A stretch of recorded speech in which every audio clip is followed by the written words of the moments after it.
Shalom, friends! In today's video, we will dive into one of the most fascinating and mysterious topics in biblical history, the Nephilim. The Nephilim, as mentioned in the book of Genesis, have been the subject of much debate and speculation, especially when it comes to their survival of the Great Flood. Many theories have been proposed over the centuries, and today we will explore 5 of the leading theories, drawing from rabbinic sources such as the Talmud and Midrash, as well as insights from Scripture itself. To begin, let's look at what the Bible has to say about the Nephilim. In Genesis chapter 6, verses 1 through 4, we read, "It happened when men began to multiply on the surface of the ground, and daughters were born to them, that God's sons saw that men's daughters were beautiful, and they took any that they wanted as wives. The Lord said, 'My spirit will not strive with man forever, because he is also flesh. Yet his days will be 120 years.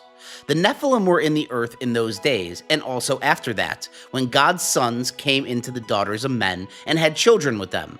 Those were the mighty men who were of old, men of renown." This passage has always intrigued scholars and theologians. But what really happened to these Nephilim? Did they survive the flood? And if so, how? Let's explore the first theory. The first and most detailed theory suggests that the Nephilim did not survive the flood at all. Instead, it is believed that the Watchers, those heavenly beings who intermarried with human women, were the source of the Nephilim.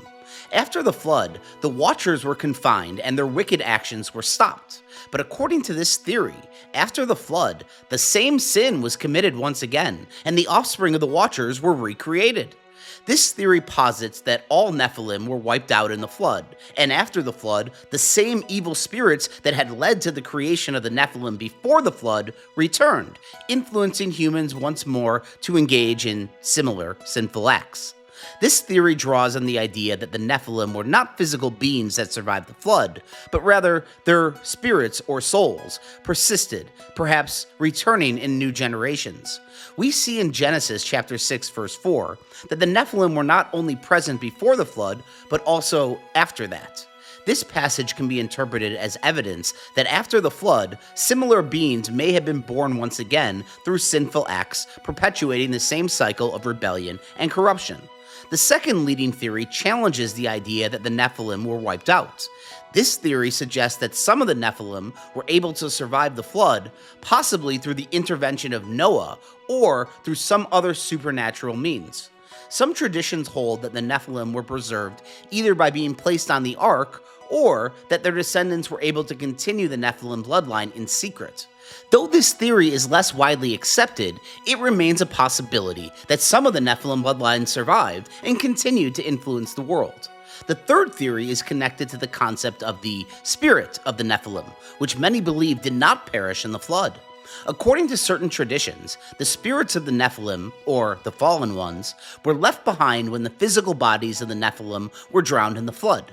These spirits became demons, roaming the earth and tormenting mankind. This idea aligns with the belief that spiritual beings can persist even when their earthly bodies are gone. In fact, some Jewish texts, including the Book of Enoch, suggest that the spirits of the Nephilim became a source of wickedness in the world, continuing their corruption in the form of demons and evil spirits. The fourth theory proposes that the Nephilim were the progenitors of certain ancient civilizations, such as the giants in the land of Canaan. These giants are often referenced in the Bible, and this theory suggests that the Nephilim's physical traits, such as their immense size and strength, were passed down through generations.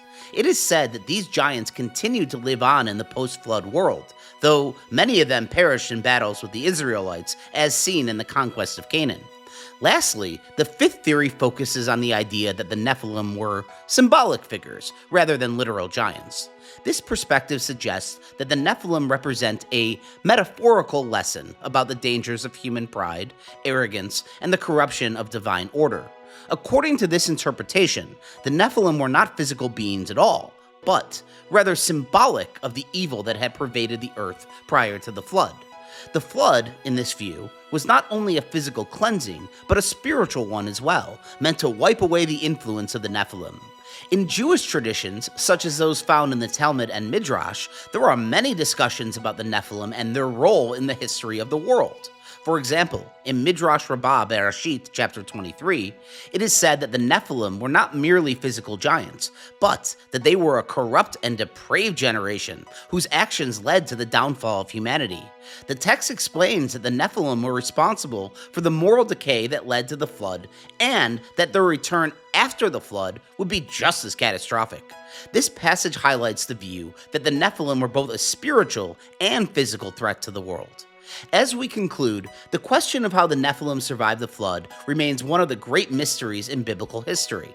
Whether they perished in the flood, or whether their spirits returned to corrupt the world again, or whether their bloodlines continued in some form, we can only speculate. What is clear, however, is that the Nephilim represent a great spiritual and moral challenge to humanity, a reminder of the consequences of disobedience to God's commandments. Thank you for watching. Please like and subscribe for more biblical insights. God bless.